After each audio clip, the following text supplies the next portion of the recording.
in everyone once again with a new episode. My name is Minhaj. I'm the CEO of Sci-Fi, which is an AI-enabled academic and industrial research. And today I am totally psyched. I have a wonderful guest that I've been meaning to invite on my show for a long time now. He's been busy, I've been busy, but finally our paths crossed.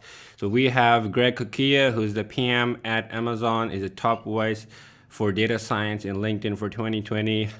Very good friend of mine, a kind person who goes out help out people who want to get into data science, despite his hard work and the COVID-19 restrictions that put him in his house. We still have him. Welcome. Thank you, Minaj. Thank you, and appreciate you for inviting me to your Rogan style podcast. I truly appreciate it, and I've heard a couple of your episodes, and they're fantastic. That's what really attracted me to come in as well. And hi to the audience, and I'm happy to sit down and have a chit chat with you guys. Are you in Seattle? I am. And how cold does it get? You know, we're lucky if we get below, I'd say 32. So far, I'm going through my second winter here inside of a year, of course. And it's really not too bad. If you think about the rain, probably cold rain is my where I set me at this point, and a little bit windy at some point, but it's really not bad, like Chicago bad kind of thing. I don't know if I still remember correct, but do you have the highest mountain in the U.S., Mount Rainier? No? I don't even know if it's the highest one, but I know it's a fantastic one that's not too far from me, You've been and I there? would love to. I would love to go. It's so unfortunate that we moved here, and the next thing 2 weeks after us coming here, it was time for us to start staying home, and adventuring out to the outdoors wasn't something that we've done. Hopefully this year with the vaccination. Happening. Hopefully, we'll be more social in 2021, and that's when I'm hoping to get out there. And even we have a snow mountain close by. I would say 30 minutes from me, so I need to take the kids out. Need to get my some classes with snow skiing at some point. It I was sounds just like a nice wondering, activity. when you told me about the temperature, it's kind of funny because 32 doesn't mean anything to us because you're probably telling in Fahrenheit. It's only about time you speak to the rest of the world also. Yeah, so it's the thing is, I have mountains close by where it could get very cold. It's snowy, and when we're in town, we're not seeing much of that. So I could drive within the hour and find snow as I want. So I want to be a little bit adventurous at that point.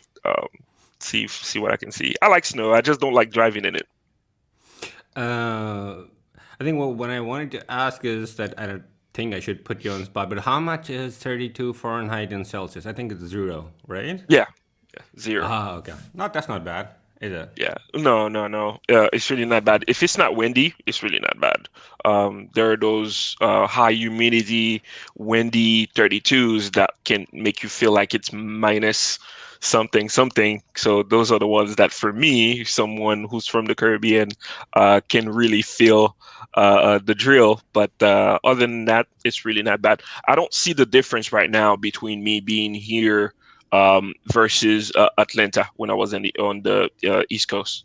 So Greg, you come from Caribbean with such an inspiring story. We've been talking about that already, and it's such a powerful message that I want everyone to listen to and internalize in their own lives. Tell me about a little bit about your childhood in Haiti. You come from Haiti, it's a very small island, and one of the first ones who actually got independence from the colonizers. actually, the first, right? So it's definitely something us Haitians love to talk about. And 1804, independence, first Black Republic of the world, and grew up there with two brothers. I'm in the middle, and parents. My father is an economist. My mom is a civil and chemical engineer. So overall, grew up in a comfortable family. I would say middle class, and you know, grew up in an environment where most middle class you would hear how to play soccer, or how to play tennis, or how to play piano. Uh, I did a little bit of everything that I mentioned here, and you know. Uh, they were able to afford to send us to uh, college outside of Haiti. Now, Haiti has a good educational system with its limits, of course. So a lot of parents, they dream of sending their kids to a more solid educational system, or that's reputed across the world. So that's what my parents did. And unfortunately, Haiti is a country where if you don't um, have some sort of, if you're only relying on a day-to-day job, like you're working for the government, for example, and relying on that paycheck, is going to be very hard for you to afford um, more than just buying food for the house. So they were also entrepreneurs, so they had their own businesses trying to send us to school. So all three of us, we were blessed with parents who sent us for a bachelor's degree and a master's degree, and you know, uh, very very blessed, very fortunate to have parents who gave us the gift of no student loans. So that was quite uh, quite the gift, man. I don't even know how to describe that. So I'm one of the lucky ones.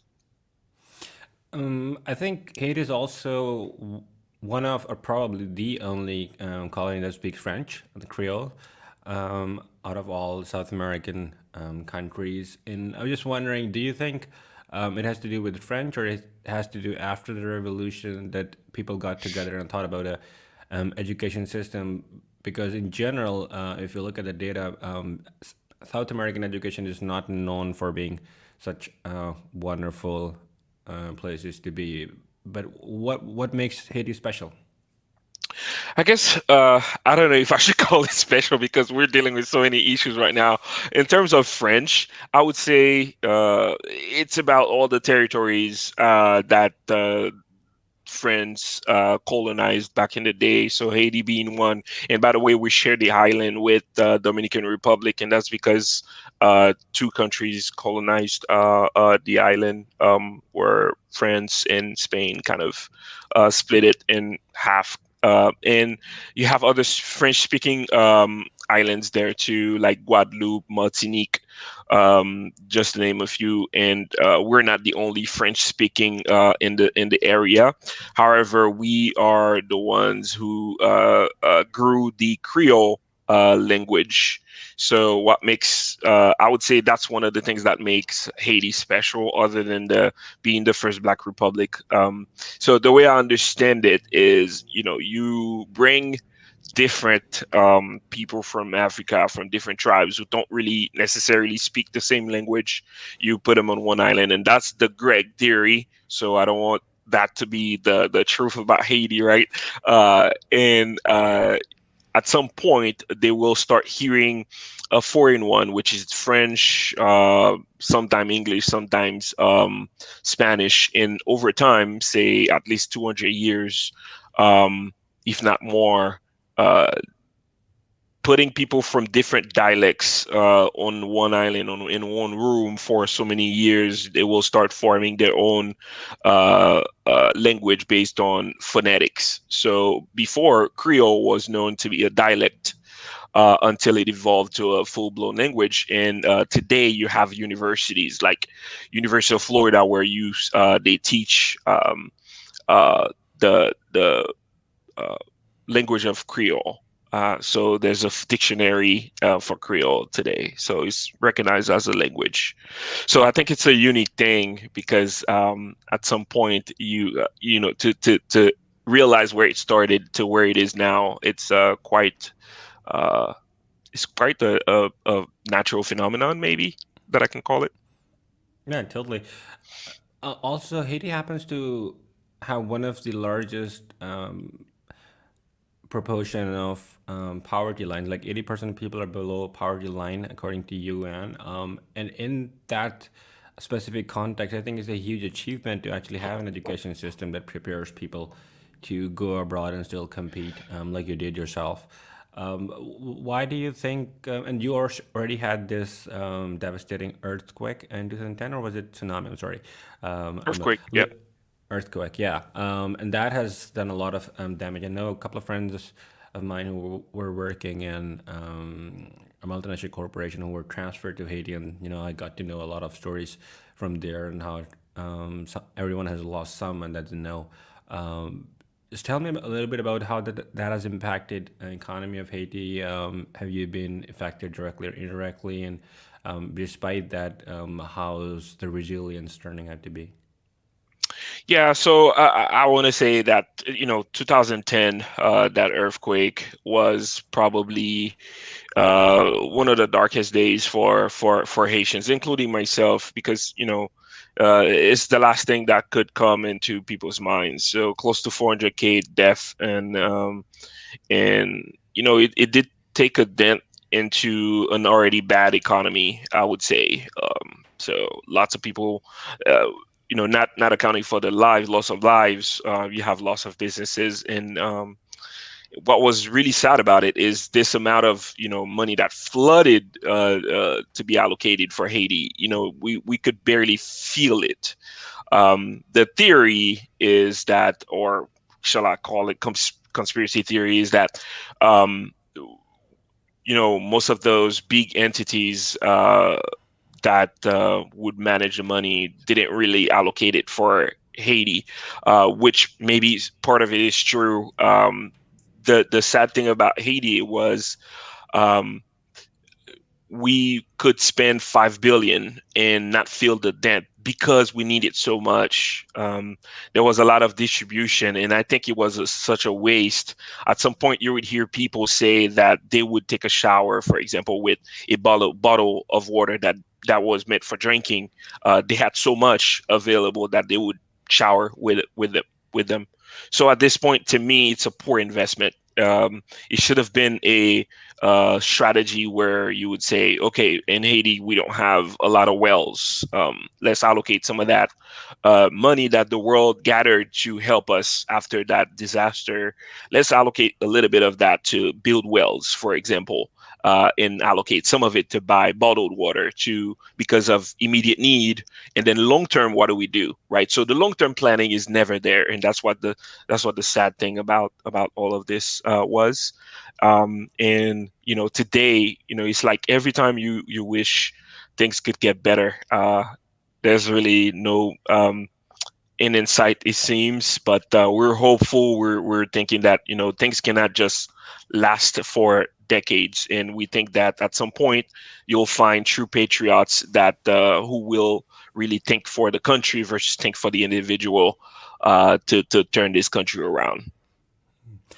It seems like it's quite a challenging environment for a young student like yourself to prepare for um, entrance examinations like SAT or GRE or GMAT. But did you have to actually take that to get to university in US? Absolutely. Yeah. So for me, it was SAT, and also that's also falling under the category of you have to be able to afford it, right? So my parents were able to afford sending me to an institution to help me learn. But at this point, it doesn't stop you. You don't have to go to an institution to learn. You can learn on your own too.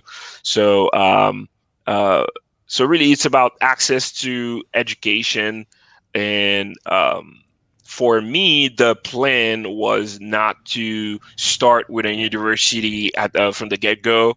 It would be to enter at the community college level. Which is way cheaper, and they weren't as strict on the SAT as university, of course. So that really helped me. I'm strong in math, but the verbal piece of the SAT was what I really struggled with. But I made it, and I got in from the community college level, then made it to university for bachelor's and master's. So I think that's a very smart trick that learn from a lot of Indian students in U.S. and you don't straight go to Ivy League, get into a community college, and from there you work your way up to.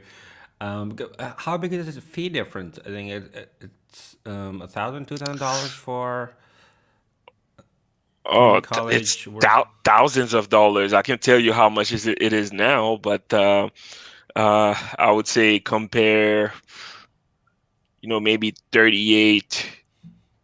38K for the year for a university versus maybe less than half of that for a community college for the year. Mhm. Um, 'Cause I do remember. I think it was the second year of Obama's presidency where he was actually able to pay off his student debt from college, and I think that's a huge problem these days. A lot of people rack up a lot of debt before they actually go into the marketplace, and then they're simply indentured slave who have to work off the debt that they have taken. And one of the smart thing about your story is that you came out of college, unscathed without student debt. What would you advise to people who were planning to have higher education with a lot of debt racked up? I'd say choose your path carefully, right? And it's about strategizing how to minimize. And I can't give the prescription for how to eliminate, how to come out, from the other side without a debt. But I can say, figure out how to minimize that cost, because it's really, to me, it's a problem. Um, especially the way the government recently printed some money and gave to us, or Americans, and you would wish that at some point they could make that student loan vanish, especially the federal loans. But I guess that's wishful thinking, and there's something that I don't understand there. So my advice to people is to really think about what you get in return based on what you're studying. Try to make that balance. Take a look at whatever the um, major you want to specialize in. Uh, do some research about how much. Uh, what was the average salary for that for somebody evolving in that field, and see if it's a good return for you, because those student loans, they accumulate quickly, and they could really put a dent on your saving track record. So tread lightly, I would say, and tread strategically. You work at Amazon, and the new trends in almost all big tech companies like Google and Microsoft and Facebook. I don't know about Amazon. You'd be better able to shed light on that. These companies don't actually need a college degree for that. And I was just wondering, in 2021, is a degree from Ivy League any different from a degree from another college? It depends. I think in that space, Google is probably going to lead the way. They're probably the most vocal to say, "Hey, we don't need a college, degree for certain positions anymore." But it depends, right? Depends on the position. Some of them still need, master's degree, or especially the highly research based positions would require a PhD. So I don't think there's a lot of change there.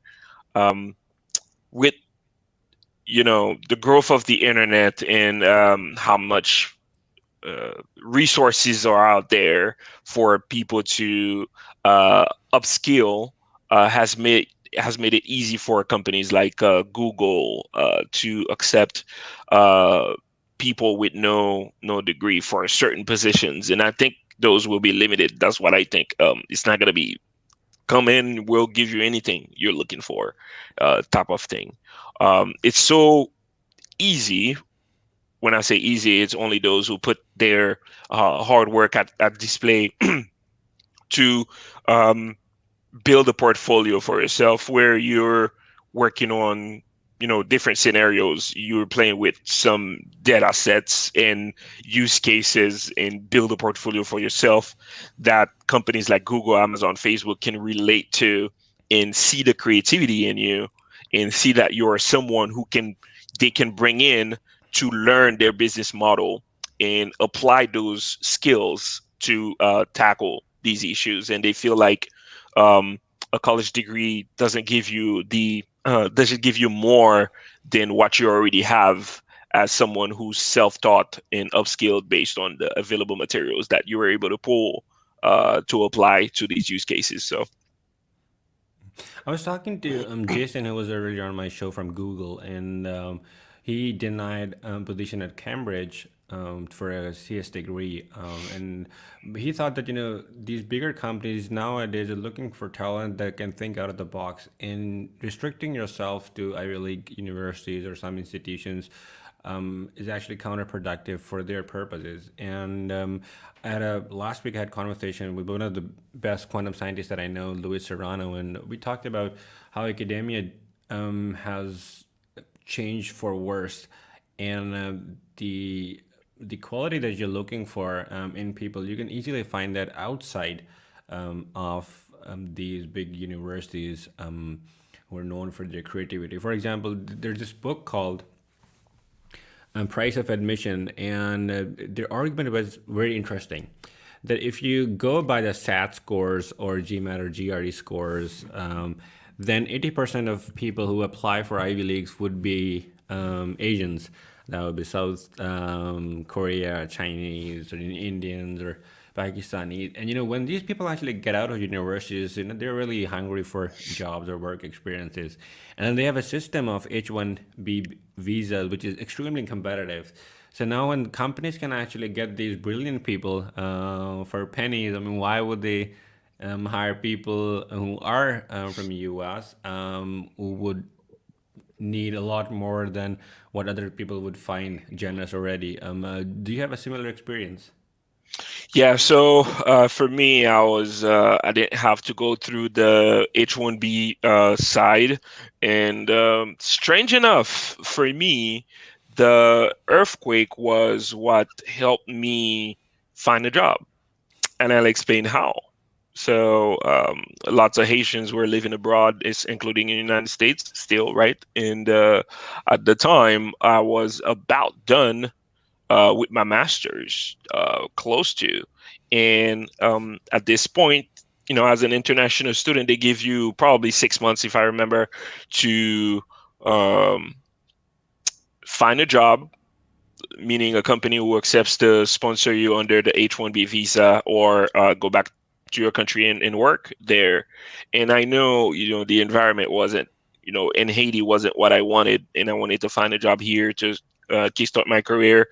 And when the earthquake happened, the U.S. government kind of um, allowed what we call the temporary work permit status to Haitians here, because we could not go back home to work.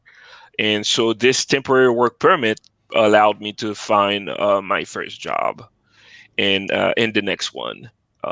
So uh, I did not have to go through the H-1B, but I know people who've been through that. And I would say even for the companies too, they are being checked by the government to make sure that they don't hire everybody from H-1B, because you have to justify why you're allocating that job to someone external.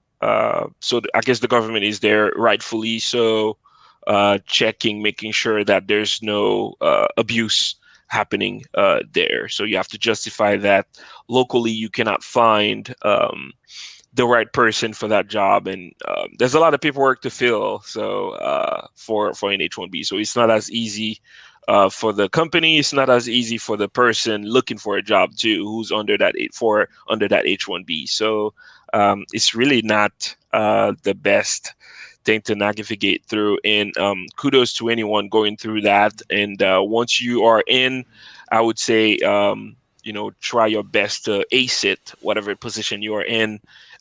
Impress and move up. And at some point, there are some companies who are willing to sponsor residency for you as well. So I would say at this point, once you get in, just you know do what you say you are going to do, and deliver on your promises. Now, Greg, Word has it that you are a big movie buff. And I was just wondering if it's the Netflix or US college culture that got you into that, or that's been in your DNA from I Haiti. guess I guess it's always been there, right? Since I was in Haiti, it was the little college movies, and historical movies, sci-fi. I grew up around Star Trek, Star Wars, um, Superman. The little comic books, um, and even though we're listening to them in French, which is the weirdest thing for me right now to listen to, a movie that's made in English and then it's translated in French. It just irks my ears like to hear right now when I realize, I grew up around that. So when I, watch Coming to America and I've always watched it in the French version, my first experience watching it in full English was like, wow, that's actually what they were saying in English. So, I really love cinematography and, I love sci-fi and it especially the movies who are really making me think. Recently, I mean, finally, I watched Tenet the other day, and I can say that Christopher Nolan is definitely and continues to be one of my favorite directors. That thing to me was a masterpiece. Not necessarily his best work. I don't think he can redo another, The Dark Knight, for example, but I think this one was pretty good. If there's a director who would actually wean you out of Christopher Nolan, who would that be? Wow. Huh. You know, Martin Scorsese is very good too. I really like his way of storytelling. The Departed is like really up high for me. It's nice. Um, I like the way Martin Scorsese does his work. There are quite a few out there in upcoming ones, I would say. But I I think that's it. Quentin Tarantino, he has a very unique way of telling stories, and I can say I'm amused, man. I just get lost in these stories. So, Hateful Eight, Django. I mean, Pulp Fiction was a great one too. I mean, he's good too. He's good. There are a lot of them out there. When I start thinking about it, um, I just love the structure of Christopher Nolan's movies for some reason. This guy makes you think. Tenet I had to watch twice to capture certain things, right? So I had to call my brother and say, "Hey, what the heck happened there?" And then after talking to him, I rewatched it and I caught a few things. Of course, the viewers will find loopholes and things that don't really make sense, but most of the movie makes sense for me now, so I'm pretty glad about that. How do you like Steven Spielberg? He's okay. He's good. He's a great Come storyteller. on, okay, He's good. I mean, look, there are some stories that are so popular that okay. they're good. He's a great. Okay, he's a great director for sure. Um, and there are some. Believe it or not, one of my favorite Steven Spielberg's movie was AI. Um, I liked it. A lot of people felt like it was a draining movie. I don't know if you remember AI. Do you remember artificial No. intelligence? This little kid When who was was that? who probably year 2000 Okay. or 2001, early 2000s, and he's this little kid. This the same kid who was in uh, uh, the Sixth Sense. I I'm see very dead bad with people. names. Everyone knows that. The Sixth Sense was actually Night Shyamalan could have been one of my favorites too, but he ruined it for me. The Okay. Sixth Sense with Mel Gibson and this kid who starts seeing dead people and talking to them. So this same kid played in AI, and he was this real life, boy who died, and his father created him as a artificial intelligence What's it being. called? Six Cent movie? The Sixth Sense. Okay. I'm curious who's that Night kid. Night Shyamalan, if I'm pronouncing his name right, as a director. Um, And Sixth Sense is a masterpiece too, man. That's a movie to watch. Okay. With Bruce Willis. Do you remember who's the kid?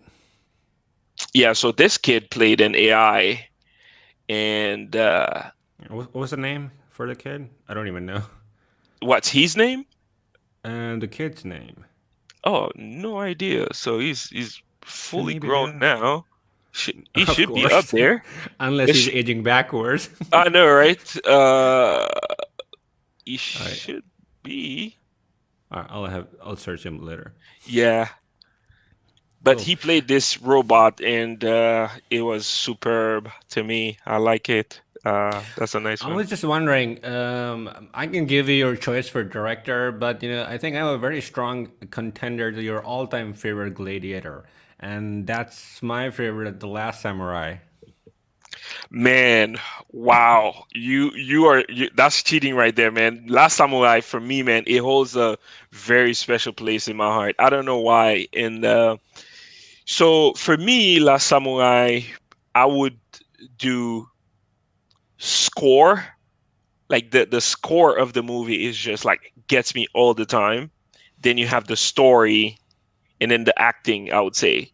Um, It's unbelievable the fact that some of the movies, most of the time when you binge watch movies or you've seen that so many times, you know the next scene, you know the dialogues.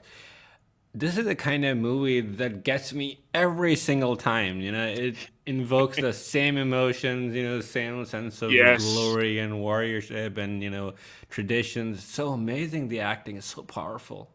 Exactly, exactly. This one, man, the score is what gets me all the time. It has such a beautiful score, man. The songs is just sensational. I really love it. The Story of Last Samurai, it's one of my favorite movies, man. I could watch that over and over again. I mean, if you like these kind of movies, what do you think about Braveheart? Oh yeah, Braveheart too.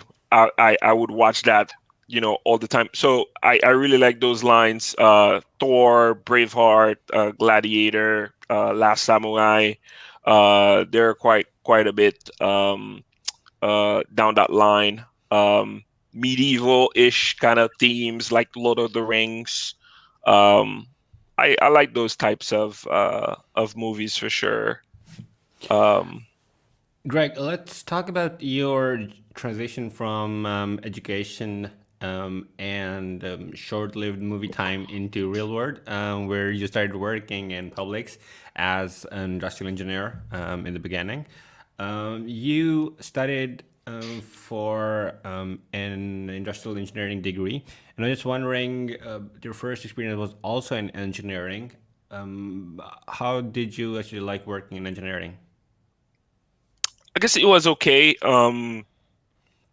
For the time, it was me trying to kickstart my career and understand the manufacturing environment and trying to understand how to capture uh, the metrics that would move the needle for manufacturing business. So it's all about controlling variances, controlling cost, so you can, I guess, at some point, you know, maximize or influence the margin that you're capturing at the front end based on what people purchase. So when it comes to manufacturing, it was my first introduction to uh, variance down the production line kind of thing. So it's about cycle time. It's about predictive maintenance. It's about planning, scheduling production, and things like that. So those are the things that I was able to learn early in my career and started to help out with. It's about the quality of the products, reducing defects, um, and or optimizing, headcount, um, making sure you ship on time, all of these things that are attached to a manufacturing settings. Uh, that was my transition from studying all of this, mostly theoretically in school, to really actually getting my hands dirty.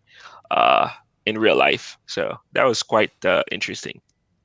I think one of the benefits of working as a line manager or through the manufacturing pipeline is that you get down and dirty and do things from your own hand, which gives you a very good context for future roles in leadership because you know things from bottom down to bottom up. Do you really think that your sense of leadership and making quick calls and understanding the bigger picture, it has it your work as an engineer has played some role in developing that? Oh, absolutely. I think, yeah, not only you're on the front line, seeing things, understanding how the process works, but you also have access to data. And, you know, at some point you will acquire skills that will help you evolve just about anywhere. And today, still, I can leverage my knowledge of supply chain, um, and Lean Six Sigma to where I am today. Um, so it definitely, uh, those are not considered lost skills. Those are transferred skills that allow me to make quick decisions or foresee, potential issues uh, at my current job, that we can work today to avoid that issue later. Um, So that environment has definitely helped me make fast decisions and move quickly with very little information. I think one of the patterns that you find in top executives, we'll talk about Google CEO Sundar Pichai, who came from a technical background and then went to business school and learned a lot about how things are different from a great technical product to a great marketing strategist, because these are two very different words. And one of the things that I've noticed nowadays in my work when I'm interviewing people and working with cross-functional teams is engineers come a very different word. All their energy is going to making a fantastic product that has multiple usages. It works. Uptime is 99.99%. But in a grand scheme of things, they forget the fact that the things that they make for people should be attractive enough for people. It should be easy enough for them to understand, and it should create value in their lives. And that's where the sales and leadership position comes, which puts great products into people's hand by making the story simple. You then went on to work for Lonza and Every Dennison, and that was a different role than your um, engineering education and previous role. And for most people, it takes a lot of going to business school and meetups and networking and learning about EBITDA and accounting and finance. But you seem to have done remarkably well there, where you dealt with multi-million dollar customers, manage a portfolio $1 billion, which is astonishing for someone who does not have a formal business school education. I was just wondering, how did you manage this transition? Yeah, so well, I do have a master's degree in engineering management, and my program was half MBA. So I went to business school and also supply chain school for my master's. So it gave me this, I guess, baseline understanding of how a business works. It's just that I haven't been applying it per se. I've applied the supply chain piece early in my career, but in Lonza, it was more of a business focused role. I was a product manager, and inside of that, I was in charge of pricing and margin optimization.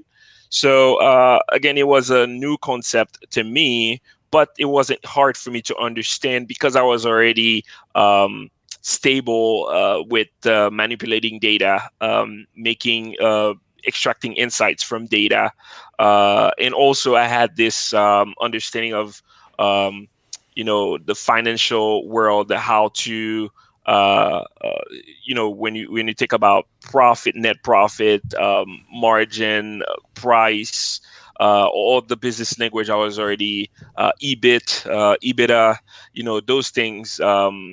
Uh, I was already comfortable with those. So it was up to me to do some deep dives and understand how price affects the bottom line, which is your net profit. So um, and and once I understood that, and once I understood the portfolio that I was managing, it was quite easy for me to come up with different programs or products that would help me and the commercial team and the marketing team to gain business from our competitors, and even retain our customers through competitive pricing. And all that takes was knowing how to after the data that helps you provide that competitive pricing, given that you're protecting your cost, and you understand the nature of your manufacturing sites. You understand the whole value chain. So it was quite. I would say it's not necessarily something that I wasn't that I didn't know how to do, but the um, I would say the price piece, right? So I've never really worked on pricing products. That was pretty much the new thing for me there. I think it takes a lot to ingest a lot of information and put it together in a bigger picture scenario. For example, people here in subcontinent, you have everything in English, like from school books, from college education, and the university. And I was just wondering, a star-loving kid from Haiti who watched all the movies in French and then paired for that. How did it? I mean, how did you develop your soft skills that are required for leadership? How did you pick up English so well and be able to communicate, especially coming from 12 years of French schooling? How did you actually get those skills? Because I think there are a lot of surveys that are very clear on the fact that most leaders, where they actually have edge over each other, is our soft skills. Yeah, I guess it's a combination of a lot of things, and soft skills. I always say, or I'd like to think that it doesn't start at it starts at home, really, through your parents. And I was fortunate enough to have parents who encouraged me to express myself clearly. I think knowing how to express yourself clearly is part of soft skills. And in the French uh, schooling system too, we're really big in literature classes where you would write either poems or write paragraphs on things that you learn, whether it's history or other subjects. So throughout that, I felt like uh, I was okay in that sense. Um, then you have the other piece too. I was exposed to English movies too, right? So my parents could afford,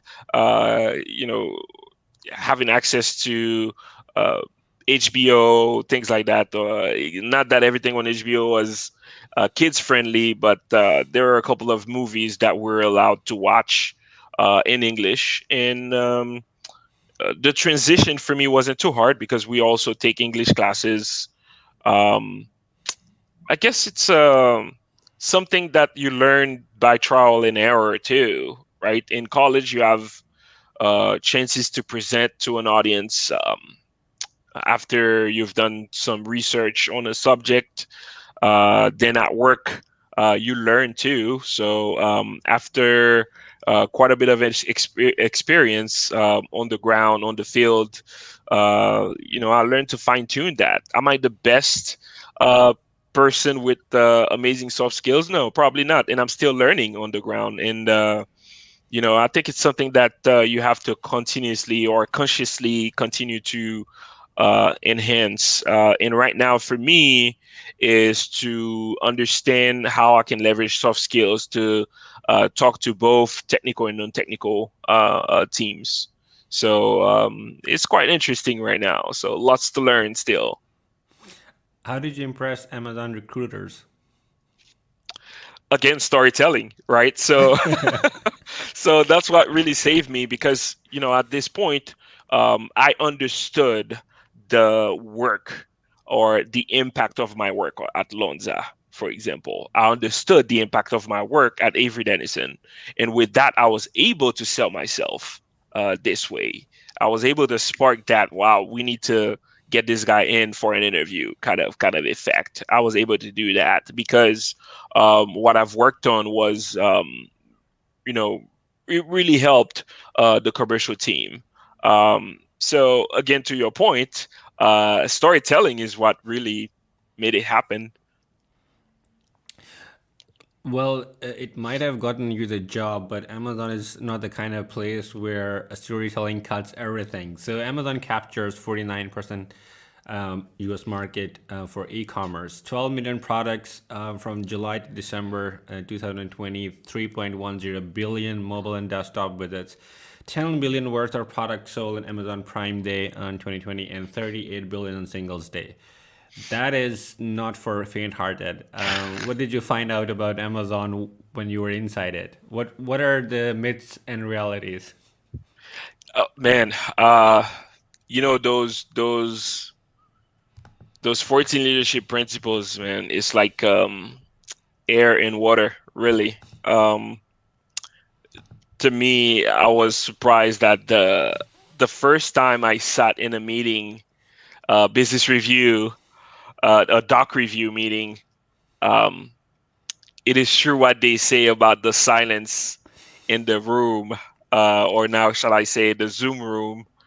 Um, People really do stay silent for like 20, 30 minutes to read a document. So the first time I experienced that, I was like, what the heck is going on? Like, is everybody muted or I can't hear anyone? So I started, chiming with somebody on the side, asking, hey, what am I supposed to do here? And then that's when I was like, hey, put yourself on mute, read the document, and then we'll come back in 20, 25 minutes to address questions. Make sure you make notes about things you don't understand, you want clarifications on. So my first doc review was quite the shock because I'm not used to this. And the whole writing a document too, it's new because most companies are so used to PowerPoints. You have to have the big numbers, big picture, nice graphs, make it attractive enough with a couple bullet points to make the executive team, go yay or nay and then move on. When the document is really driving you down to the justification of things, right? You're pulling data and you're explaining to the audience why you think going in direction X versus Y is the best. So you let that audience understand. You really paint the full picture for that person in terms of why strategy X is better than strategy Y, right? So it was quite weird, man. In until I got used to it, and until I started writing documents myself. It's not the easiest thing, and one of the best thing that I can say to anyone making it here is make sure you not only write documents, but you also are the one who reviews other people's documents because that can make you better. If there's any way inside of a company like Amazon to make changes is to write documents. That's how you convince the many that you've done your research, you've mitigated risk, and you understand how to go as next step. So for everything, whether you're thinking about the next product, the next cool technology, um, a document is what we write to bring that product to life. I think one of the pathways for growth is to not be the smartest person in the room. And I think Amazon puts you in your place very fast from what you have just told me. And I was just wondering if someone wants to learn something new that they haven't learned so far, or are there, if there are any skills that they want to acquire to be able to perform your job better.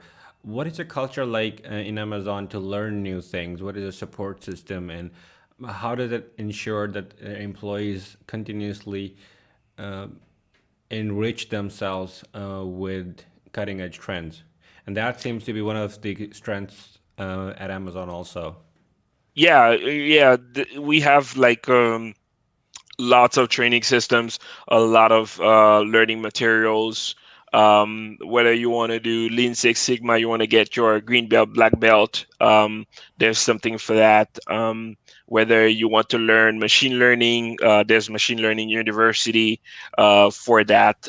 As an Amazonian, you can create your AWS account and play with a few things there. Um, and the full classes under AWS are free to you. You still have to pay for the tests, but you can train for free. And you know, it's really up to you. For example, for me, I'm following this 48-hour, if not 50 something, class for product management. Um, and on my own time.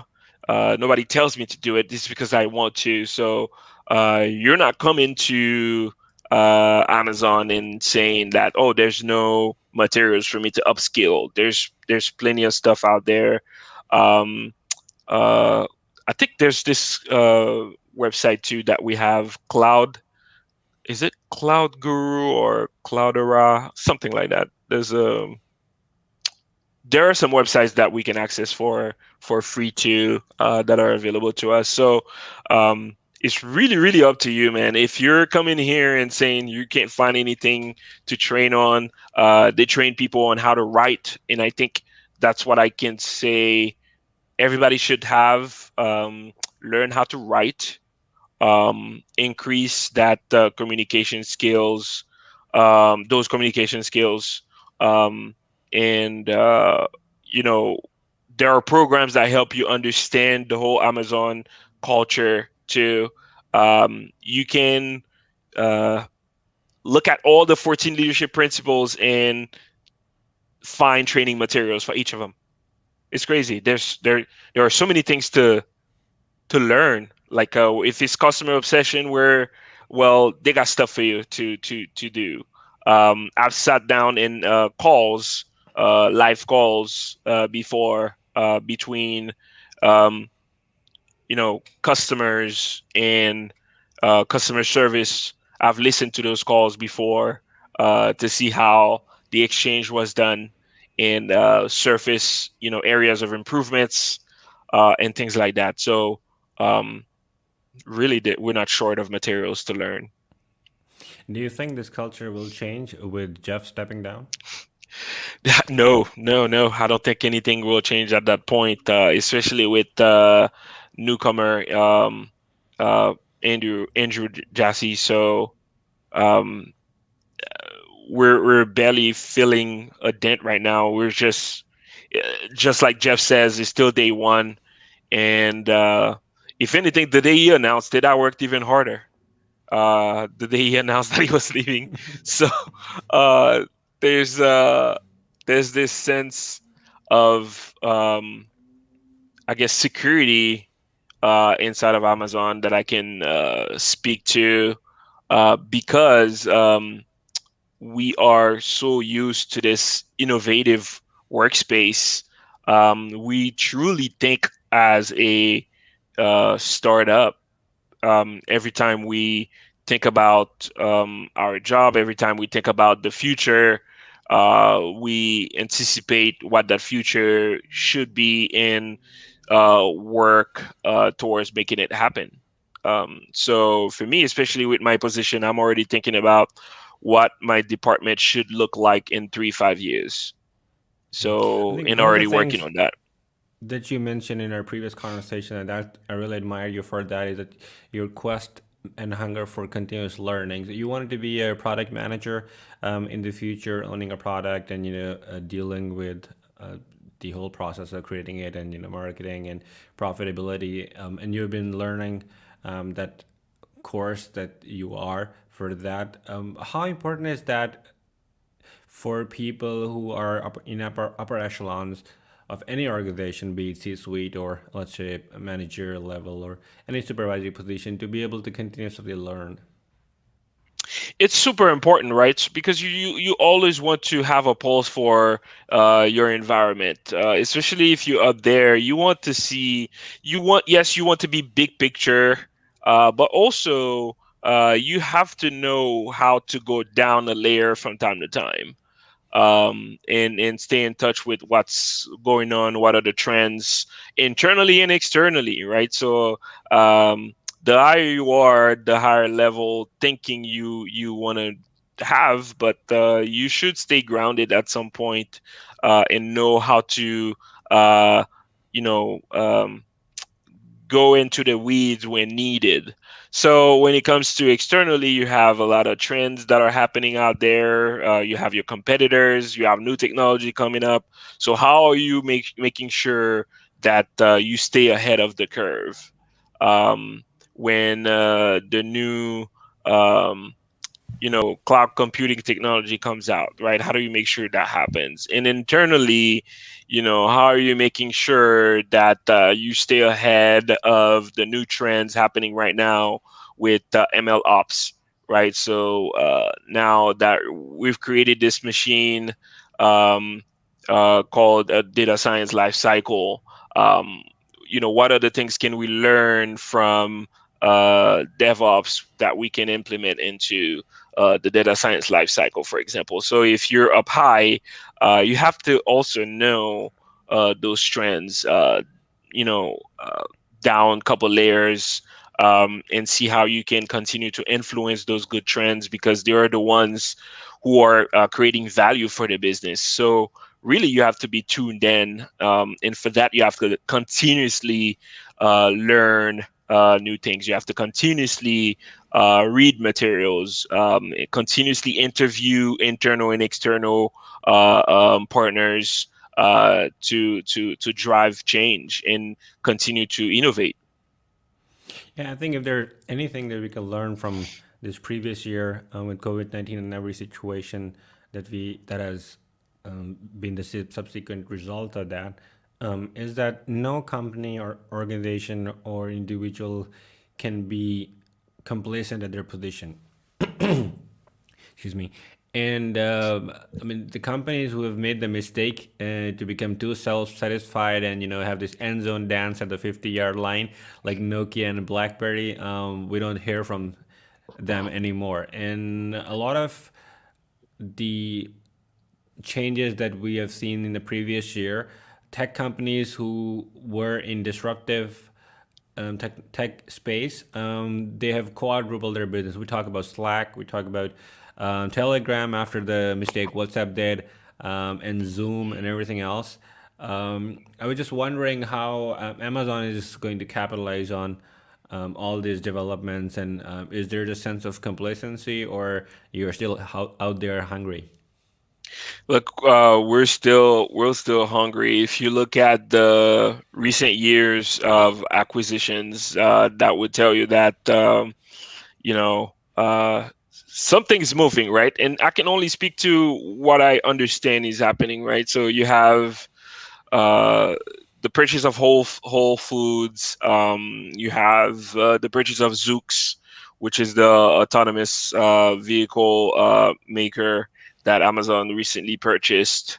I mean, Amazon has a track record for innovating. I mean, think about that.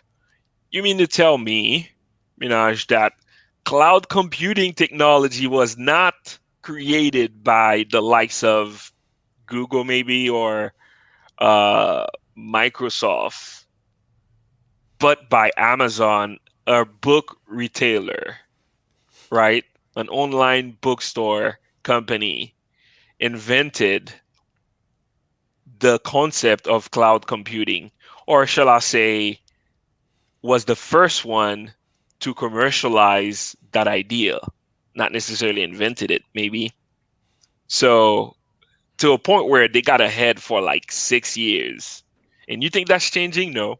There are a lot of things that, as a company, they're working on the next big thing because at some point you'll get competitors. Of course, now you have Azure, GCP, and just like any business, competition gets harder, and they get a chunk of the market. But Amazon's still the leader there, um, by a lot. And there's it's only a time until you hear the next big thing, right? So there are some like, I'm pretty sure I'm gonna massacre that word now. You have Project Kuiper, uh, that we talk about too. It's out there, to allow access to information globally.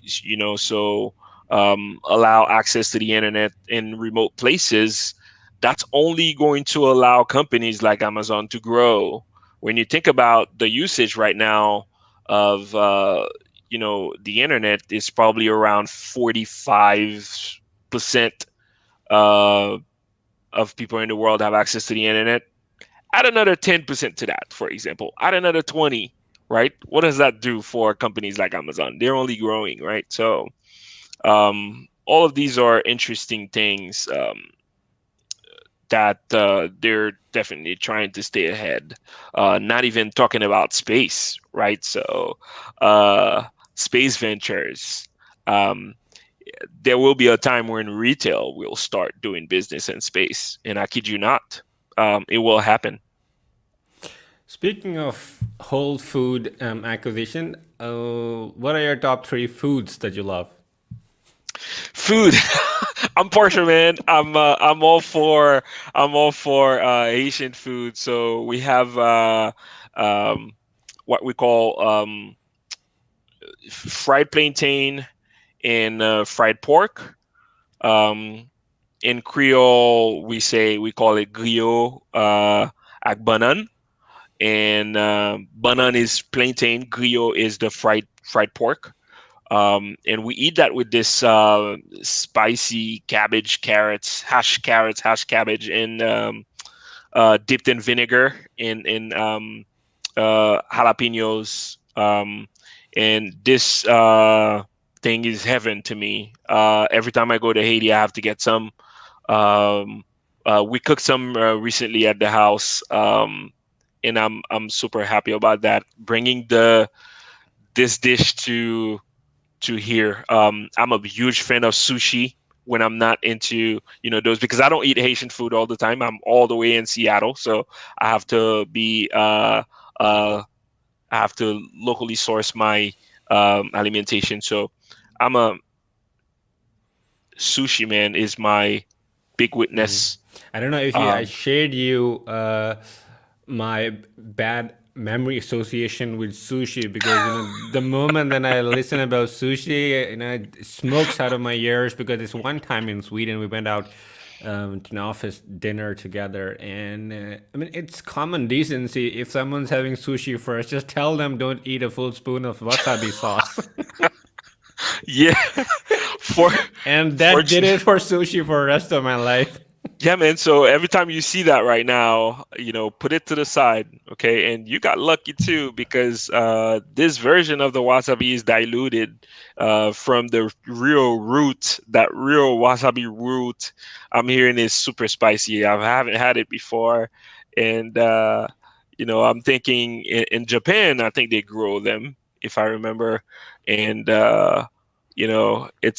it goes through a lot of processing before it gets to a restaurant. So you got lucky there. If you think you made it I mean, alive, I had you this got lucky. false sense of safety that I'm from Southeast Asia, and how spicy can things be? I already make fun of my European friends, and I get that's the karma getting me back. Yeah, yeah, yeah. Other than that, sushi's great. Have you had some And Indian food? oh yeah, oh yeah, oh yeah. So I like a lot of the dish there. You give me some naan with there's this green leaves that's like chewed up and with tofu.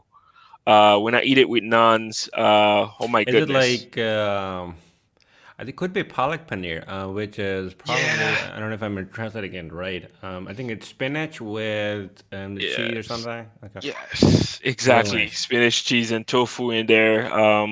With naan, I can eat that all day, and I think Indian food for me, I always have to get some either goat or lamb.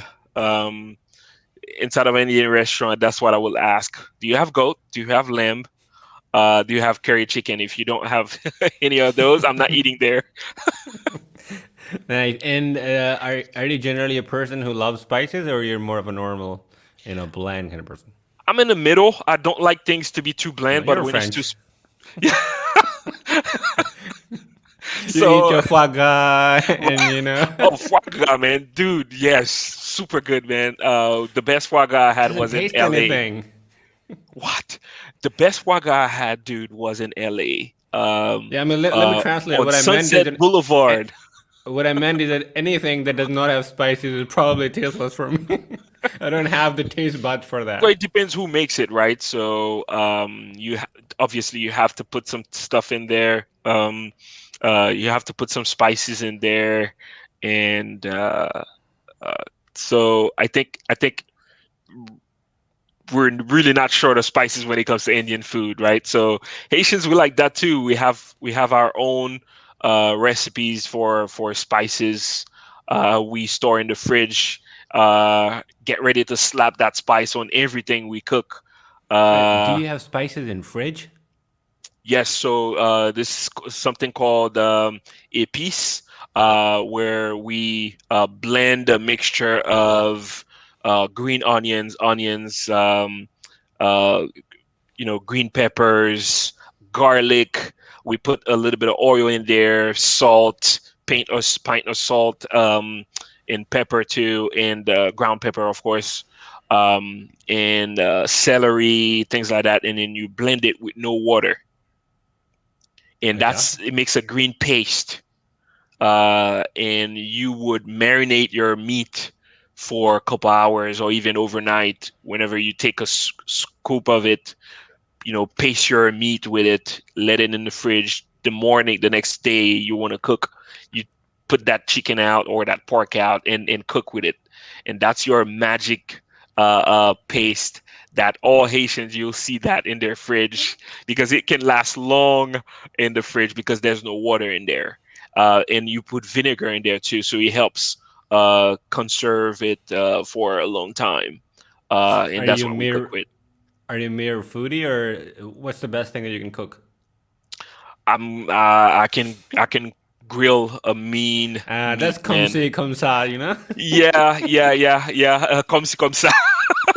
So, so I love to grill. I love to be on the grill, and it's always fun to test different things. I have a grill now. I want to try Boston butt with it at some point. I haven't tried that yet. I actually want to buy a smoker. I really like smoked meat. Um, but you give me a couple pounds of chicken breast, I will make that thing so tender, man. Very nice, very nice. So especially if I know my equipment, if I'm at ease with it, I will cook a mean one. I'm good with pasta too. I'm a good pasta cooker. Um, Everyone can cook pasta. it depends, man. It depends. It depends. So, there are some who are very not well done, and I can cook that. But other than that, I've cooked rice before. But the champ there is my wife. She's awesome, but she will tell you that my eggs are one of the best that I cook for her. So, uh, I might take you up uh, on that offer someday. yeah, yeah. Okay, so Amazon is doing a great job in terms of food and its e-commerce business and clouds, and both of it together, which makes its huge offering 12 million products online a massive undertaking. Now, there's another competitor in the market, which has recently emerged, and due to its own domestic market and efficiency, it has taken over the world by storm, which is Alibaba. Now, one of the problems, if you compare these two companies, is the fact that Amazon is older, has larger product base, and the business model works a little bit different. Amazon has its native products, its infrastructure, which costs money. Alibaba doesn't. It simply puts all the resellers together and sells things out. And that can probably be the reason that revenue in the period of 2017 and 2019 was 144% to Alibaba against 50% of Amazon. And the operating cost is significantly low for Alibaba. And of course, the labor market wages are definitely low in China. How do you see this emerging threat for Amazon? You know, I don't see it even as a threat, but coexistence, I would say, because for I guess they too have different strategy, and you touched on one, which is operating cost is much lower for Alibaba given the environment. Much more expensive for Amazon, and Amazon is known to reallocate the bottom line to new ventures. So really you won't see much left from the bottom line after you reinvest it inside. I mean, think about it. Like Amazon was very vocal to take 4 billion out of their gain to reinvest for internal uses of COVID to accommodate COVID, for example, just because you know they want to make sure that employees are safe. We're talking about 1.3 million employees, so of course that's going to put a dent. And a dent is not necessarily a bad thing. The thing is, we're still growing, I would say, at least from the retail side, and there's enough space for both Alibaba and Amazon to coexist. As big as you can hear Alibaba or Amazon is in the retail space, um, it's probably 1 point something percent of the whole retail market. So when I hear that Alibaba is a threat, well, it's only 1%, and Alibaba is a little bit less than that, maybe. Um, uh, there's that other 90 plus percent out there that's at play, and there's room for growth for both of them. I think one of the alarming trends, at least for me, is the fact that Alibaba and by proxy, Chinese government is making a lot of headway when it comes to creating liaisons and making partnerships around the world. I wrote an op-ed in a local newspaper a year or two ago, how Chinese investors are going around the world in South America and Africa and Far East, Australia, New Zealand, finding out best resources to acquire, and then making industrial products out of that. So Apple's manufacturing is primarily done in China, and recently. And I don't know why Amazon is still not in Pakistan. It's one of the top 10 populated countries around the world. Market share is really huge. So China, we had an e-commerce platform called Gras, and China recently bought it, like the whole chain. And they're expanding the Alibaba. By China, I mean Alibaba actually bought that. And this is one of the ways that they're acquiring resources in countries where Amazon has not taken the first movers advantage. Do you think if Alibaba itself right now it's at 1%, but through these strategic acquisitions, they can probably become a challenge at some point? Yeah, I mean that's a point. If you look at it, yeah, they might give them a competitive advantage, but I'm not to say that Amazon isn't doing the same thing, right? Or looking at potential acquisitions.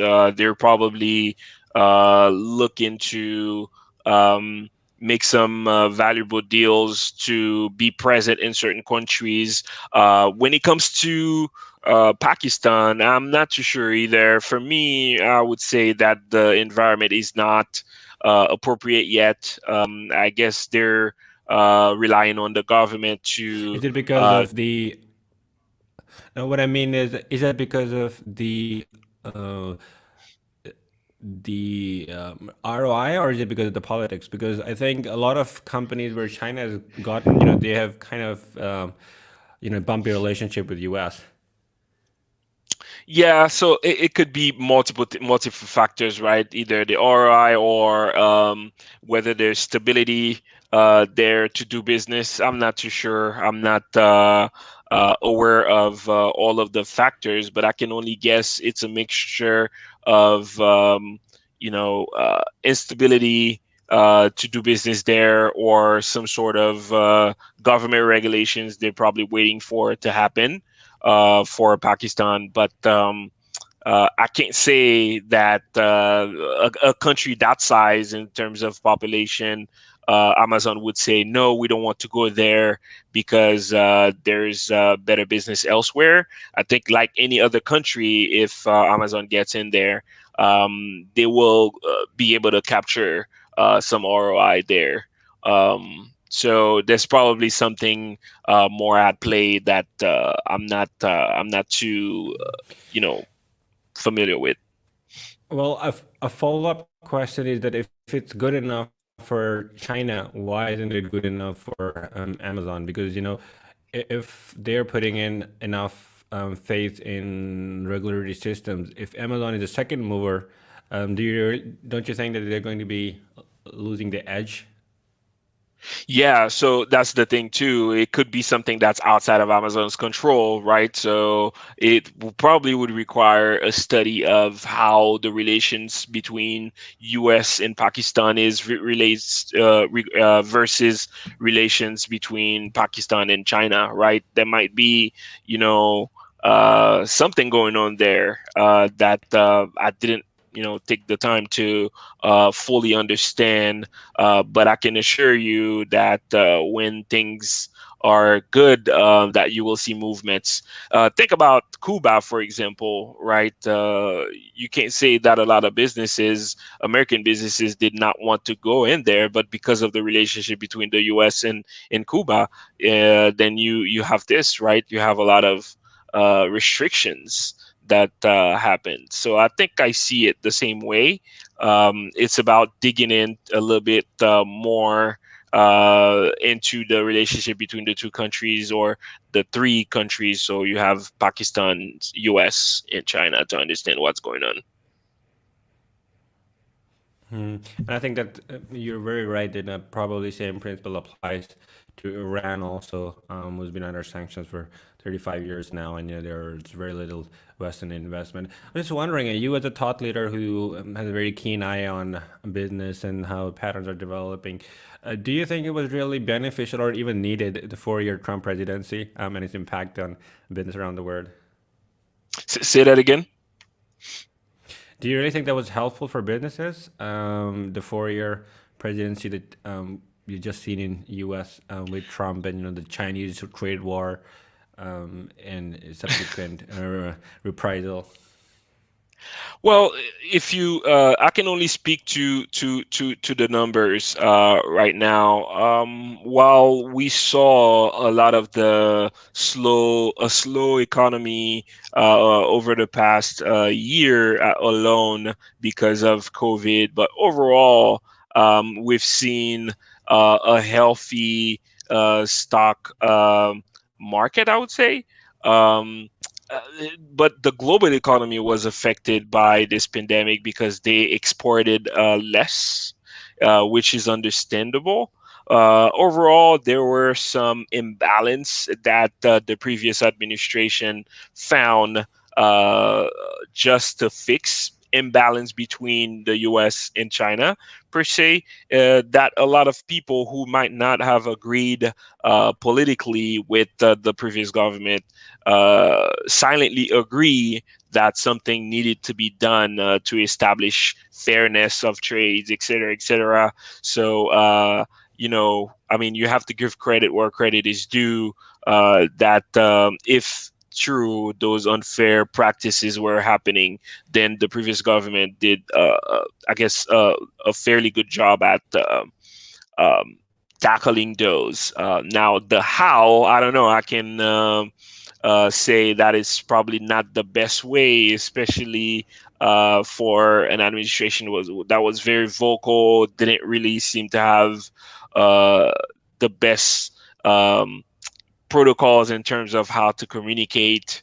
Not worthy of the position, if you understand what I mean, to say the least.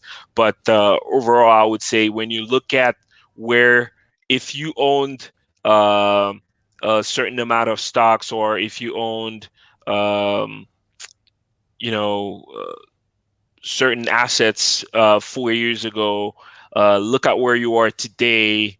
Look at the growth rate over the past 4 years, and um, you know you can deduct how well your assets have been doing, and then you can kind of make some inferences from that. But I guess just like any other administration, you can pull the good and the bad, and make a final conclusion whether the overall was good or bad. For sure. Now, Greg, if I gave you $1 million, how many of that you would put in GameStop Reddit betters? Oh wow, well, GameStop. Uh, Now I'll put zero.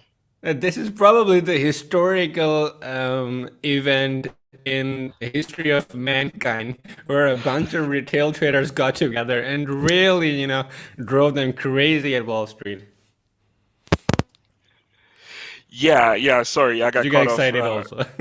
It's funny, man. I still cannot understand how this thing uh happened. It's definitely an eye opener for a lot of people, especially hedge funds, with people with access to information, man. You can't just come out and manipulate the market like this anymore. But yeah, to answer your question, I would put zero today.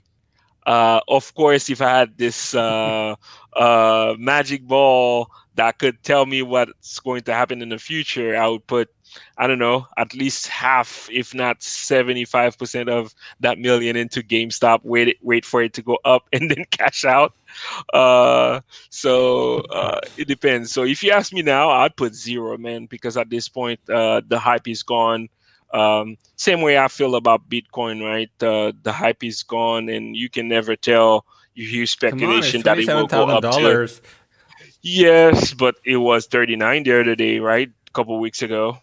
Then That's back true. to 27, and then is it going to go to 100K for real? Especially, I'm not comfortable understanding something that doesn't have, I guess, intrinsic value, if I can understand, if I can express that well. Um, but Meaning it's not producing anything, right? It's not producing chocolate and then selling it to customers. It's not creating value like this, so I don't understand it quite well. But those who understand it and making a living out of it, kudos to them. Um, and Unfortunately, I'll probably be among the crowd who get to the bandwagon after things already settled, and there's not much room to make you know uh, more money, because of the value will start you know flattening. I was wondering, what's your risk assessment in life? Are you more of a Warren Buffett kind of investor, buy and hold? Or are you more like intraday trader, kind of in a quick cash and get out? I would say I'm moderate. I do play with that a lot, mostly ETFs. Couple stocks I do have, but I'm taking long term. So when I say moderate, I do have a lot of ETFs that are focused on technical tech companies. I do have some that are more traditional stocks like Coca-Cola, et cetera, et cetera. So you could say a little bit of both. So Coca-Cola would be the Warren Buffett and me, because he's a really huge investor in Coca-Cola, by the way. Can you believe this guy gets, like, I don't know, 250 million every 2 years worth of dividends from Coca-Cola? Uh, uh, and that's not even touching the principal, right? So, oh my goodness, that's what a printing machine right there. And then you have, I put some money in technical tech companies who are out there, and see overall how I fare against S&P 500. Um, So I would say moderate, long-term type of person, with no Mhm. I think worry so far. Uh-huh. Go um, ahead. Warren Buffett, I think, recently pulled out all his stakes from IBM, and I think it's a very good call since we're working with them or used to work with them for some point. Do you also think that the way he invests and puts out money is kind of an indicator for the rest of the investors to do? Because there's a fantastic book on investing called The Thando Investor. I don't remember the Indian guy, but he's probably one of the best sellers on investing. Do you follow him also when you invest, or are you curious about stocks at all? Not at all. I'm not the best there. But I truly go by what if it's a product that I can relate to, if it's a product that I like, whether it's solar energy or a tech company, um, whether I relate to it or not, I will venture myself into it. So, you telling me about him pulling out of IBM, that's quite interesting. But at the same time, he's involved in investments in a company like Snowflake, which is Mm. something that Buffett is not known to do, right? He's known to not like the investing in tech per se, but with the newcomers that are coming from under him, who have a better understanding of the tech world, uh, are probably convincing him to adventure in that route, which is probably why he was able to do so with Snowflake. And I think it's only going to continue. Not that they're going to let go of the traditional way, like investing in transportation, owning those train tracks, right?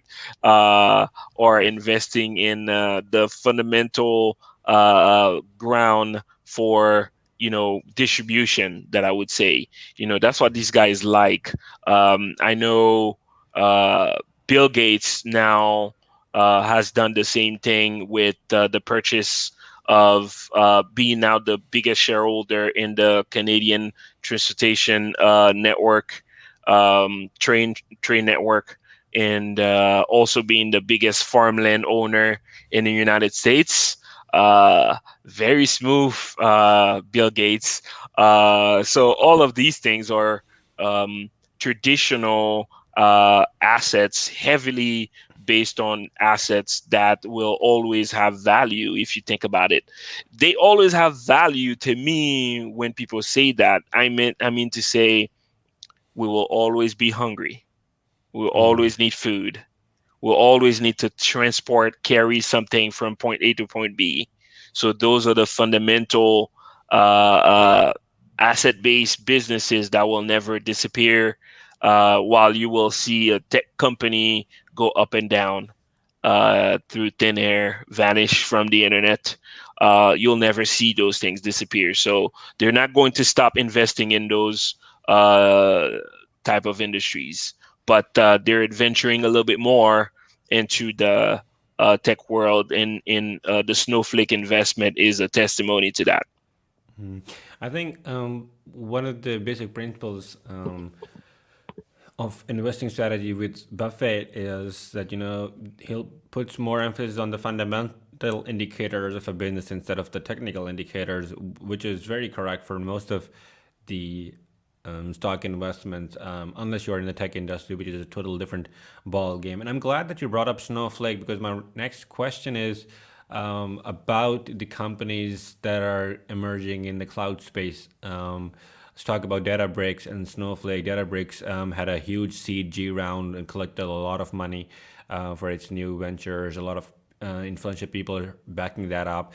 There's a recent report by Gartner which puts Amazon, Google, Microsoft, and IBM in the top quadrant for growth and quality. But these companies are trailing very quick. And then you have H2O for automated machine learning platform, and then We got Snowflake, and we got DataBricks. A lot of other companies are starting their division. We talk about Teradata.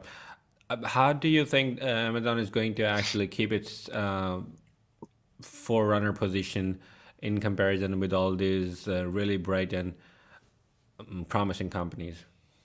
Yeah. So for um, Amazon, AWS especially, they're not going anywhere, man. Here's why.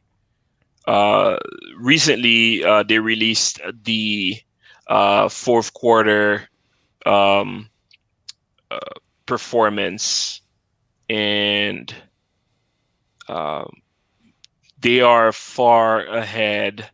I think, how much was it? Was it 20 billion at least in the fourth quarter? Um, but what I looked at was the cost um, of those products that they offered through AWS. And the pricing of these products, I meant to say, is so low that it makes it hard for others to match. And I think it's because of when you control the whole infrastructure of a technology, you can have better control on the cost. And that's why I think, AWS with Snowflakes, they can coexist for sure. Um, Yeah, but the same cannot be said about Google Cloud and TensorFlow and all other machine learning tools that are embedded in the ecosystem. So, I mean, I think Amazon is making headway with SageMaker and its own version of tools. But you're totally right on the fact that Amazon provides a playground to scale your applications and other things, and in that way, it will be inevitable for a lot of companies. That's right. So at some point you'll need that scalability that Amazon can offer. So you will have a codependency or coexistence between them. Um, so in terms of infrastructure itself, I think Amazon is ahead of everyone. So they're able to print another other storage facilities for cheaper than most people because they have that experience of doing so over the past years. I mean, if you think about it, just about 20 years now, uh, at least up up teens years since they've installed um, you know um, storage facilities, and nowadays the hype now is, now that we have the technology behind storage, how do we, instead of before you would pull data out of storage and bring it to computing servers. Nowadays, the fight is how can we bring the computing to the storage without having to move that data out. So you have a lot of those ecosystems that are being built, and that's what Snowflakes is doing. How do you bring machine learning to the storage without having to move it? So inside of that data lakes, you can perform some computing, you can perform some um, machine learning, and push it out directly to downstream clients. So that's what I think Snowflakes is doing, and Amazon is well positioned. And you mentioned SageMaker.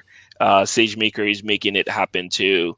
And I think, again, the space is huge. Is there competition? Yes.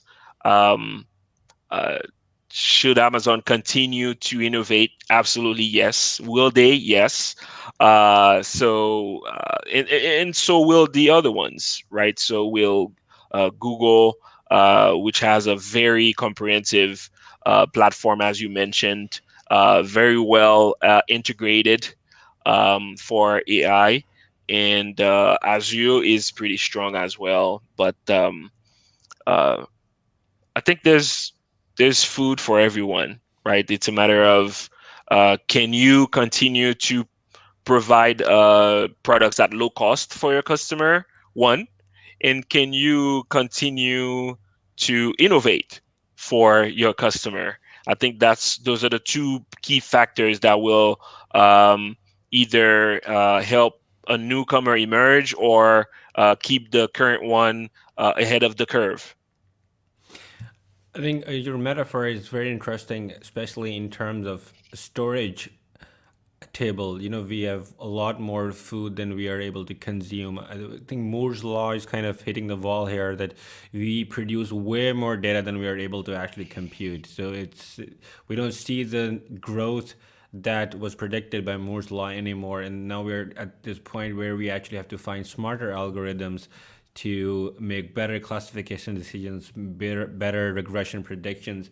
And I was just wondering, in terms of this humongous data that we generate on regular basis, be it health sciences, be it big data, be it the indicators from web browsing and behavioral analytics, we don't enough have computing powers. What's the next big thing? How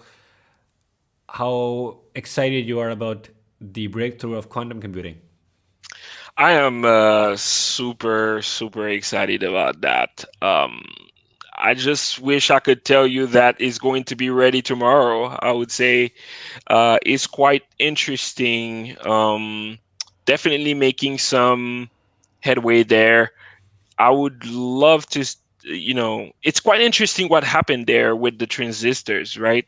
Who knew, man? We're manufacturing transistors so small that it's approaching atomic size, and we can no longer make them smaller to make computing power stronger, right? So, quantum computing offers a lot of advantages because it allows parallel computing through um, a a mechanism or a concept called superpositions, where in a classical computer you have binary one zeros. That's what the transistor sends as signals, where quantum computers can send both one and zeros, can be both.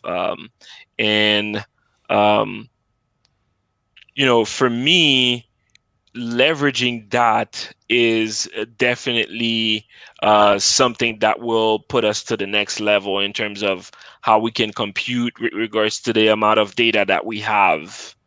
Um, I always think, again, this is another Greg theory, that we are limited by our power of computing, right? So if you think about the different possibilities of outcomes, there are billions of them, and you need a lot of computing power to be able to explore a few of those outcomes when it comes to pick anything, right? Pick biology, pick agriculture, whatever it is. Uh, Pick the most complex mathematical equation.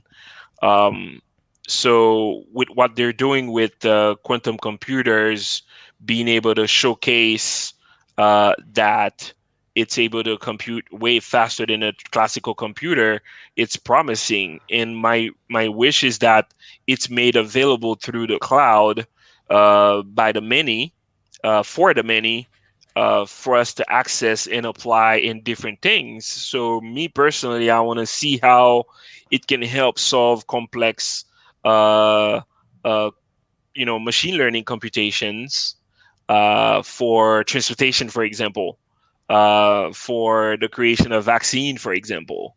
You name it, and it's exciting times. And I know that IBM and Google, even Amazon, they have their own um, uh, you know quantum computing workspace in the cloud that people can touch on, then can bring to import in their Python environment. And I hope that it's going to continue to grow. AI has brought a lot of improvements to our life in terms of prosthetics in health sciences. We have got self-driving cars. We've got cool tools like Alexa and Google Assistant and Siri. We find our cars coming to our doors with Uber, which runs through a machine learning algorithm. A lot of things that are made our life very easy in comparison to our ancestors. I was just wondering if there's what would be that one thing that would be nostalgic about in 40 years that we'd remember. Well, maybe past was a little bit better than now, because in some ways we are very isolated by our expansion around the globe. So I can talk to you now for hours. We are on the other end of the world, but we might not have this kind of communication and socialization with people around the next block, or let's say with my neighbors. So it's kind of liberating, but it's also kind of isolating, and the social structure is changing a lot faster. So what are some of the things that you think we'll miss? Yeah, I wonder, in 40 years if augmented reality, virtual reality will remove us further from nature itself, right? Where we will kind of say, wow, I remember when it was a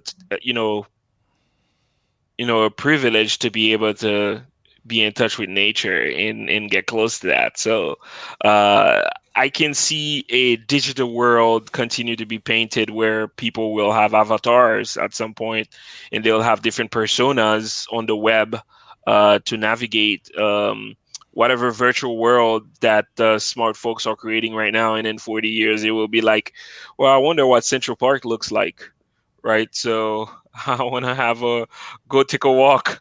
I don't know. This is me probably thinking a little bit crazy in that Yeah, I sense. think you're kind of right in the sense that I totally love the 4K walks on YouTube around different cities in the world, like Moscow, St. Petersburg, and Bolivia. And I don't know if that's going to become the replacement for the rail thing at some point. Yeah, exactly. So to your question is that in 40 years, I wonder if we were going to ask, say, wow, I wish I could actually go to that place and smell the trees, right? Right. So and see it right in front of me versus, staying inside of a virtual environment to appreciate that place. So um, that's probably one of those things that not that people will stop doing it, but less people, right? So at some point, I'd like to visit Singapore, but um, lazy me might be satisfied with a virtual tour of Singapore with my full gear and a day's tour of the environment, and I never get to go in real life. I was just wondering also how these developments are making life or worse also. So if you look at the data in the past couple of decades in terms of psychological well-being, indices in terms of depression and suicide, everything is getting worse in some ways. And I was just wondering if our felicity and opulence, our ability to reach out people on the other end of the world, is eventually not making us happy. Yeah, it's a vicious cycle. What I wish is that the very technology that we're putting out to make people's lives, I wish more and more happen on the case. There probably are. I'm just not making too much research on that. How do we leverage technology to also tackle issues with people? With difficulties, people who feel lonely, people who are on the verge of, committing suicide, et cetera, or people who are depressed in general. Um, and I've seen this happen, however, on the nursing home style setting, um, where these nursing homes are partnering with technology to help um, the tenants to not feel too lonely, where they're assigned a robot who can have some sort of natural language exchange with the tenants, um, and even play some games at some point too to encourage the tenants so they don't feel too lonely, and it's known to help depression at some point. And to the So point, I was wondering, what do you think about this robot, Sophia, who actually got citizenship by Saudi Arabia in 2017 and goes around and talk to people? And I was just wondering, Tony Robbins actually had an interview with Sophia, and I think last time we talked about the 2013 movie called Her, where the lonely guy actually found companionship in a computer simulated system called Samantha. And do you really think that that's going to be future relationships also? Because indicators are telling the worst. Because concept of marriage is kind of fading away. It's more of a common law thing. People do not want to have children anymore, at least in the Western world, roughly speaking. I don't know if that's being overset by Africa or South Asia, but in general, that's the trend. And I was just wondering if people will find refuge in partners that do not exist. You always have a market for that. There will be people who will be willing to consume such technology. Will that slow down Earth population growth? I don't know. Maybe, maybe not. Um, but I think Sophie is still creepy. uh, What is the upgrade that you want to have in Sophie before you give her a shot? I guess the biggest struggle, and I'm not speaking for them. That's my understanding of it. That um, facial expression, natural facial expression, will be a struggle for uh, people to convince others that the I guess what who you're talking to is in fact a robot or a human, and from what I understand, there are so many muscles on our face that are making subtle movements that what we perceive as being natural that we cannot today mimic in a robot. So if you look at Sophie, at first glance, you can already tell that this is not a person. Now, in terms of holding a conversation, that's amazing. And I recently read the news that they're getting ready for mass production at some point of Hmm. Sophia, and you know, to be able to create such entity that can hold conversations and understand natural language, it's an amazing you know achievement. And at the point of the looks of it, there's still some work to do there with mimicking the natural patterns of a face. And that's why till today, with you know with GANs, you still can see the with artificially generated face, deep fake, what we call deep fake. You can still see that it's not natural at some point. Um, Even though when you it's deep fake is something that's still dangerous because um, you can still take the natural piece of a video, append the deepfake piece, say around the mouth, and change what the wordings are and spark emotion. That's why deepfake is so dangerous. When if you really pay attention to it, you analyze that video, you can tell that it's fake, um, but that the person didn't really say those mean things to spark a war, for example, is because the danger of it is that it it only takes a couple hours to spread to the crowd and spark an emotion and start something um, grave. So there's still some work to do there, and I do hope that deepfake doesn't continue uh, to be on the hands of bad actors. And Sophie, you have some work to do with the face expression. So I was just wondering, just thinking out of the box, and I might totally be off the hook here.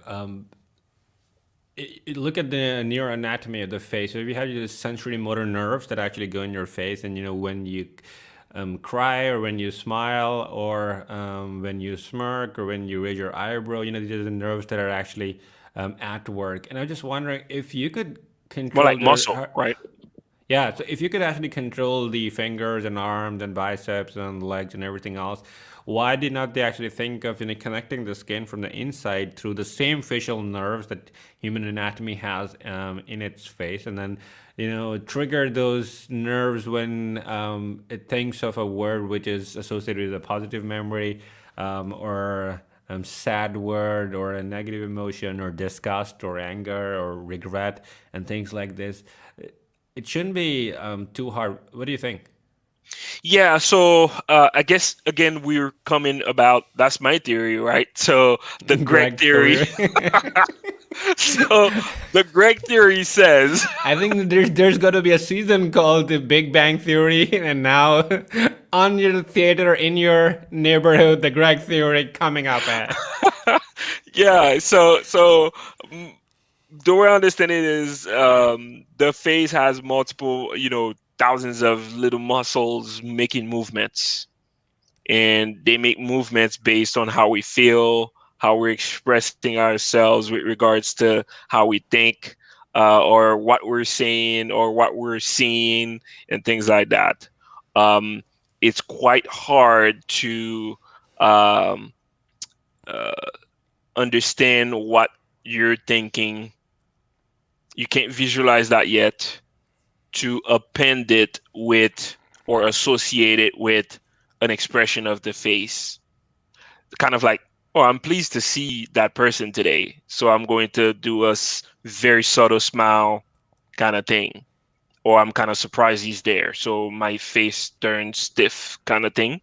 Those subtle movements to be able to associate that with your thoughts in words, in hearing someone, it's quite the computation, right? It's quite the feat. So you could have all of the mechanically, you can have all these little muscles that can move around to give you an expression of the face. But how do you do that based on, mimicking how we think, how we perceive information? And our face is only an expression of how we received an information on the inside. And then on the outside, that's the output of that information that I just ingested.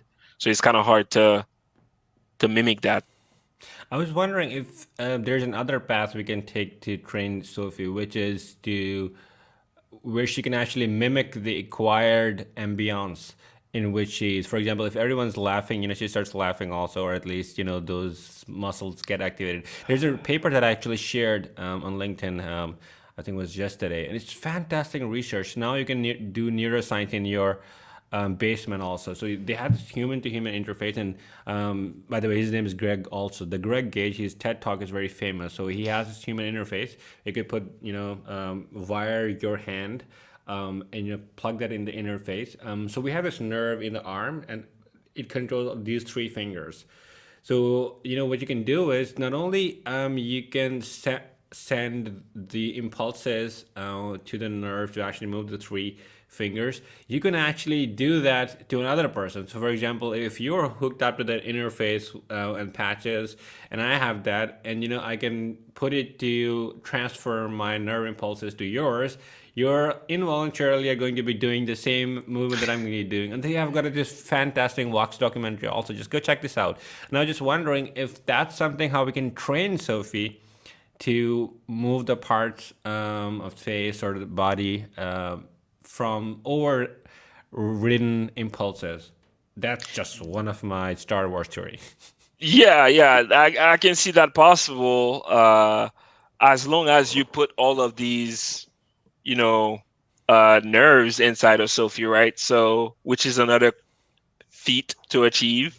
So, with all of these muscles that we have, fibers and everything we have in the body, nerves and all that stuff, can we replicate that inside of a robot?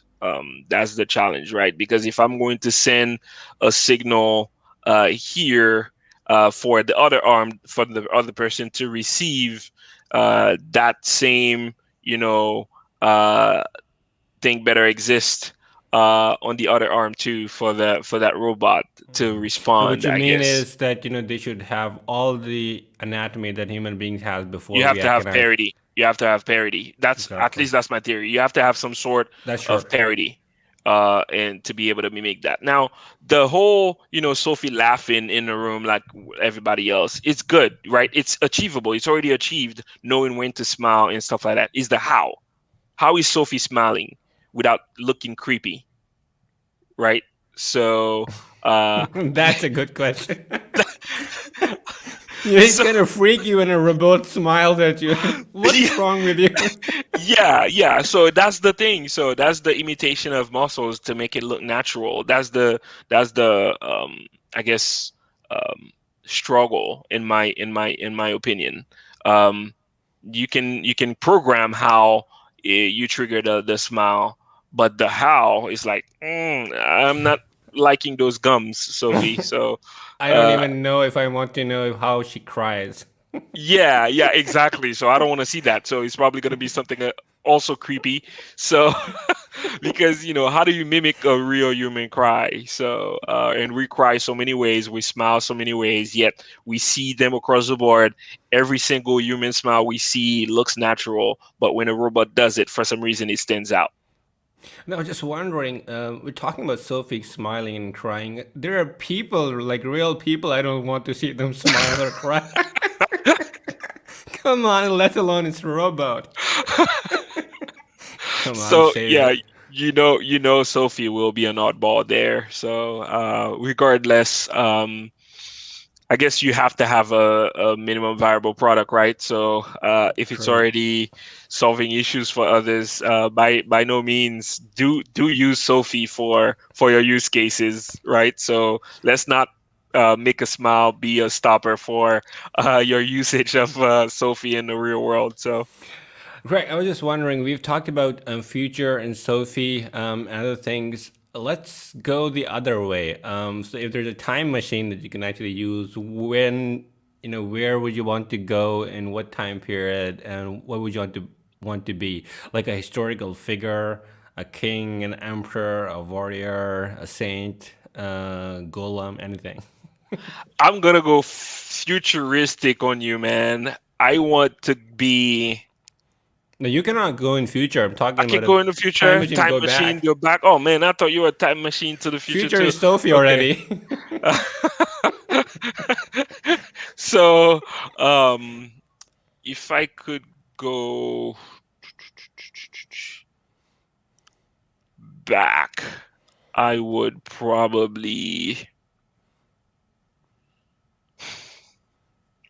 I would probably be the one who invented the internet in the few companies that banked on the internet. That's the most past that you can go. That's the one I want, man. I was thinking about Gladiator or something. No, no, I don't want that. Dude, I'd probably die at like 25. No, low life expectancy. No, why would I want to be so? I don't want to be short term like that, man. I'd go back couple years, like Okay, go on. 1950, 1960, something like that, and then try to work on the internet, build it, and impress everybody. And then I say, oh, by the way, we can communicate with the world easy. And by the way, here are two companies that I can invent. One of them is called Amazon. Boom. Nice. So I'll just grant you your wish also. So where do you want to be in future? In the future, you know, I really love the idea of, humans um, being an interplanetary species. Uh, I just hope that one day my path meets those who are already working on this. Um, I do believe that with the work, Blue Origin, SpaceX are doing right now is making other planets more accessible, and that, they will start building, the ecosystem that supports life. At some point, I want to be part of that. That's a big wish list for me. And to make that happen, I have to start working on some things here. How do I go about that? I don't know, but that's one of my biggest wish list, to be among those who are working on making this happen for humanity. Do you believe in extraterrestrial life? I believe in planets that can support life, right? So I do believe also in um, Which one is that? oh, I have no idea. Like they're probably in our solar system, they're probably discovering some. But think about this, man. You have our Milky Way, multiply that by billions, right? Yeah, but So I don't think that's the question here. The question is, can we get to the other ones that we want to exactly, go? exactly. So here's my theory. My theory is that there is no Number way. four. Yes, exactly.